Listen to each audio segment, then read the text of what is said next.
Stoicism, sebuah mazhab filosofi yang mengajarkan tentang pentingnya ketenangan, ketangguhan, dan juga kestabilan emosi dalam menghadapi dunia yang random, tidak adil, dan jahat. Stoicism awalnya diajari oleh Zeno of Citium yang sebelumnya mendapat musibah besar, yaitu kehilangan semua kekayaannya karena kapalnya tenggelam di perjalanannya.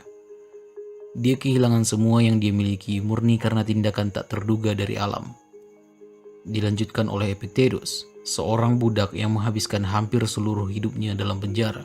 Kemudian dilanjutkan oleh Seneca, seorang politikus Roma yang pernah bertahan melewati bangkrut dan pengasingan.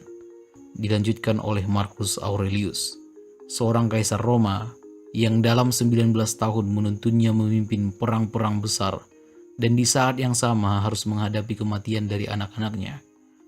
Stoicism ini awalnya mulai di Yunani kuno dan kemudian nantinya mendominasi Romawi kuno.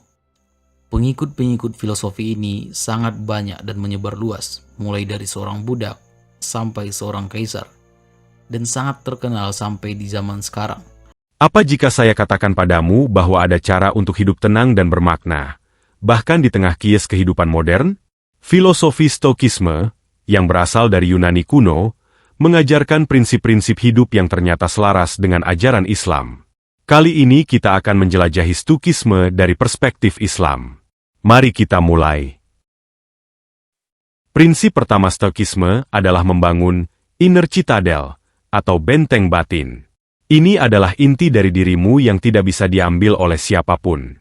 Kebanyakan orang seperti baling-baling angin, mudah berubah arah. Tapi, ketika kamu memiliki prinsip yang kuat, orang akan melihatmu sebagai sosok yang teguh seperti batu karang di tengah badai. Dalam Islam, kita diajarkan untuk memiliki prinsip hidup yang kuat berdasarkan iman dan takwa.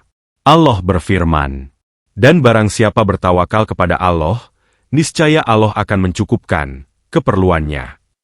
Mulailah dengan menentukan nilai-nilai dasar hidupmu. Tuliskan, dan jadikan itu bagian dari dirimu. Ketika kamu konsisten dengan prinsipmu, orang akan menghormatimu karena mereka tahu kamu adalah orang yang bisa diandalkan. Prinsip kedua adalah mengontrol emosi. Bukan berarti kamu menjadi robot, tapi kamu harus bisa mengendalikan reaksimu. Orang kehilangan rasa hormat ketika mereka mudah meledak atau mengambil keputusan berdasarkan emosi. Dalam Islam, Nabi Muhammad SAW bersabda, "Orang yang kuat bukanlah yang bisa mengalahkan musuh, tapi yang bisa mengendalikan dirinya saat marah." Hadis Bukhari dan Muslim.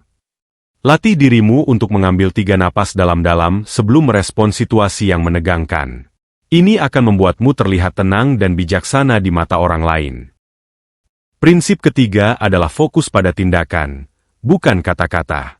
Di dunia yang penuh dengan janji-janji kosong, orang yang bertindak akan selalu menonjol. Jika kamu mengatakan sesuatu, pastikan kamu melakukannya. Dalam Islam, kita diajarkan untuk menjadi orang yang amanah, dapat dipercaya. Nabi bersabda, "Sebaik-baik manusia adalah yang paling bermanfaat bagi manusia lain." Hadis riwayat Ahmad. Mulailah dengan hal kecil. Jika kamu berjanji, tepati. Reputasi dibangun dari tindakan konsisten, bukan dari kata-kata indah.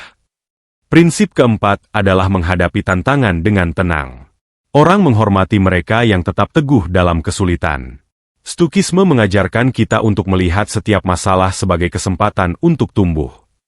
Dalam Islam, kita diajarkan untuk tawakal, berserah diri kepada Allah, dan ridho terhadap kado dan qadar.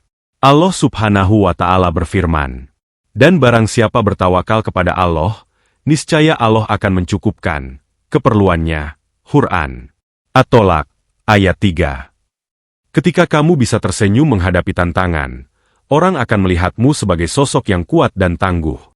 Prinsip kelima adalah menghormati orang lain. Ingat, rasa hormat itu timbal balik.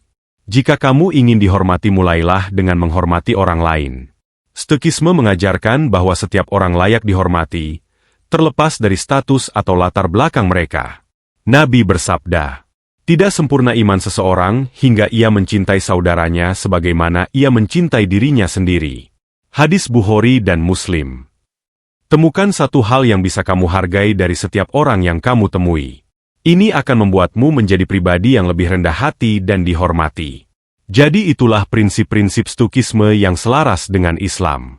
Dengan menggabungkan kebijaksanaan Stoikisme dan ajaran Islam, kita bisa hidup lebih tenang, bermakna dan penuh berkah. Semua prinsip hidup harus diarahkan untuk mencapai ridho Allah dan kebahagiaan akhirat. Jangan lupa like, share, dan subscribe untuk konten-konten inspiratif lainnya. Sampai jumpa di video berikutnya.